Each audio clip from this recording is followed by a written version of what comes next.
Ernest Lluch representan a todos los demás. Yo me libré de la muerte mientras ellos caían. Otros han venido antes y después, y en nombre de todos ellos menciono a Joseba Pagazaurtundúa, muerto y abandonado por los políticos de corazón de hielo, los nacionalistas, según la denuncia de Maite Pagaza. Aunque ante vosotros creo que he hablado lo suficiente, me tendréis que permitir una rememoración particular de Fernando Buesa, amigo, compañero, defensor de la convivencia, asesinado en Vitoria junto a su escolta Jorge Díez Elorza.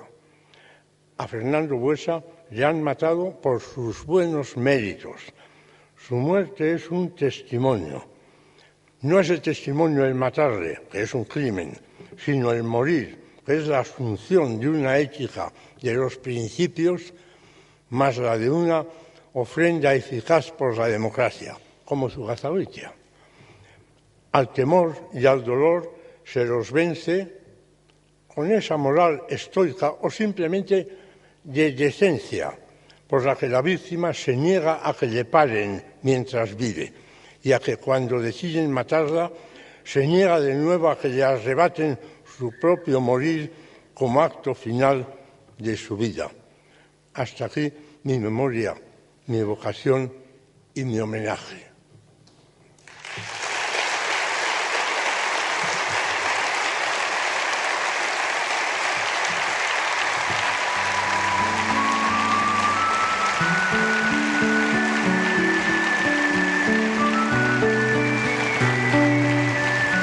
Y con todos nosotros ahora, Ramón Jáuregui.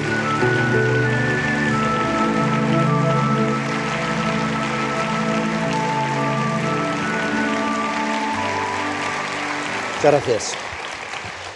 Muchas gracias. No sé si seré capaz de hilar algo coherente en momentos tan emocionantes, sobre todo después de escuchar a José Ramón. Es prácticamente inevitable que hagamos una mirada hacia atrás en este recordatorio, en este aniversario tan glorioso, que nos llevará probablemente un poco a la nostalgia. Yo, sin embargo, quisiera que mis recuerdos, los que os voy a transmitir en estos breves minutos, sean más bien reivindicativos, más que nostálgicos. Algunas reivindicaciones que me parecen oportunas en este acto de hoy. La primera tiene que ver con una confusión histórica que poco a poco hemos ido generando todos a propósito del gobierno que hicimos en el año 87. Hay aquí un buen número de compañeros y compañeras que formamos parte de aquel gobierno y yo creo que hay sobre aquella acción política que juntos con Chiqui y con la ejecutiva del partido hicimos entonces, hay dos confusiones que conviene precisar en un momento como este, desde el punto de vista de su valor político, ¿no? La primera es aquella que en toda España se ha extendido la idea de que renunciamos a tener la lehendakaritza. Chiqui lo sabe bien porque lo ha escuchado en 1000 sitios.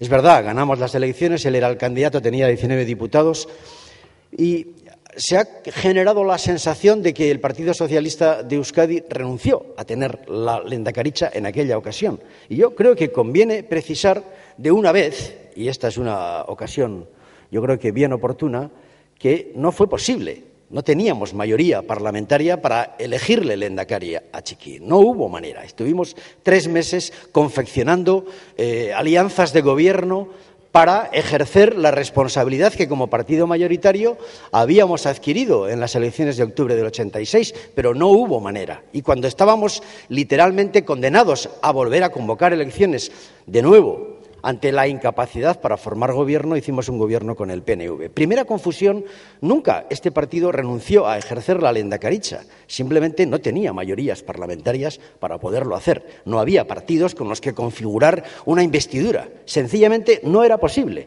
Y sí, es verdad, en ese caso decidimos hacer un gobierno de coalición con el Partido Nacionalista Vasco antes que hacer la convocatoria electoral. Primera precisión. Segunda, aquel gobierno, más allá de los resultados electorales, Fue un gobierno que constituyó en su conjunto un punto de inflexión en la historia política vasca. Realmente, en la historia gloriosa de nuestro partido, hay que reivindicar que aquella operación política que construimos juntos a partir del 87 y que duró prácticamente hasta el 98, pero en aquel momento concreto se inició una senda completamente nueva, absolutamente renovada sobre lo que llamaríamos los parámetros básicos de la política vasca, absolutamente nuevos.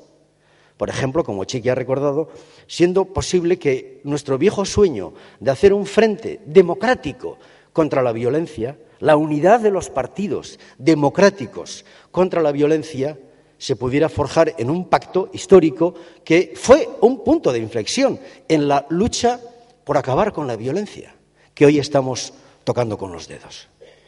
Pero nada es fruto de la casualidad. Allí se inició esa tarea. Allí se rompió el aislamiento o el bloqueo entre nacionalistas y no nacionalistas en la política vasca. Allí se empezó a construir el país de otra manera. Allí se empezó a reconocer el pluralismo, el ser vascos de otra manera. Allí empezamos a ser los socialistas vascos protagonistas de un país vasco distinto.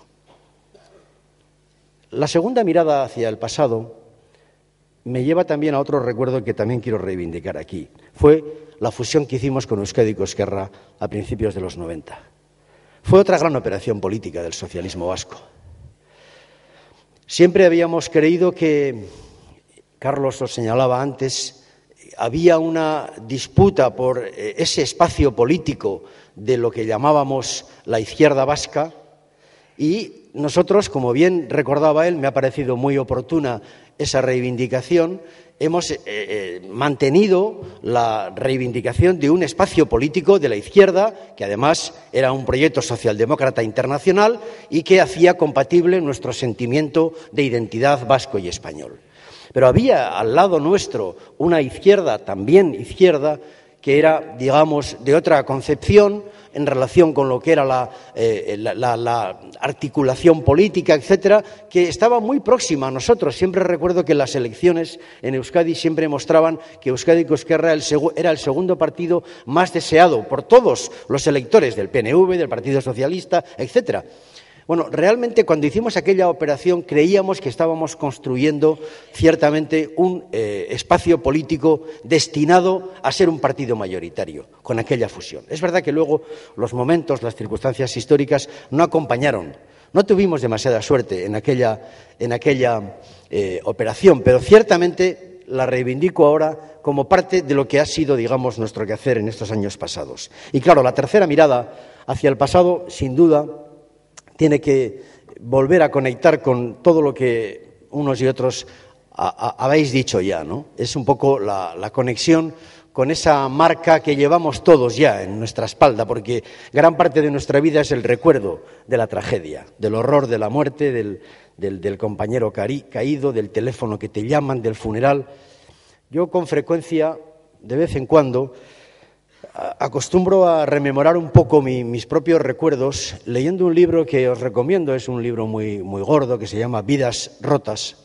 Es un libro que se publicó hace solamente unos meses y que recuerda sencillamente cómo murieron cada uno de los que han sido víctimas del terrorismo de ETA, las 800, casi 900 personas que han sido asesinadas por ETA. Pero nos lo recuerda, nos cuenta cada uno de los casos, cómo se llamaban, dónde los mataron, cómo fue el funeral, quién fue, etcétera. Yo lo hago con frecuencia. Los miro y casi revivo momentos. En algunas ocasiones he dicho que por mis circunstancias personales, yo fui secretario de la UGT hasta el 83, y luego delegado del Gobierno, y luego vicelehendakari, y luego consejero, y en fin, a lo largo de toda mi etapa aquí no habré acudido a menos de 300 funerales. Y muchos de ellos los recuerdo. Miro las páginas del libro y digo, claro, es verdad, sí, lo mataron en Pasajes, me acuerdo bien. O, en fin, sí, a este guardia lo mataron en el puerto de Getaria, iba con otro y estaban por allí, y, en fin, y me acuerdo del funeral. O recuerdo que fui con el féretro en un avión hasta Motril o hasta Guadix, el pueblo de Enrique, con uno de los féretros. Recuerdo cuántas lágrimas, cuántos amigos. Todos estamos marcados por eso. Y ahora que estamos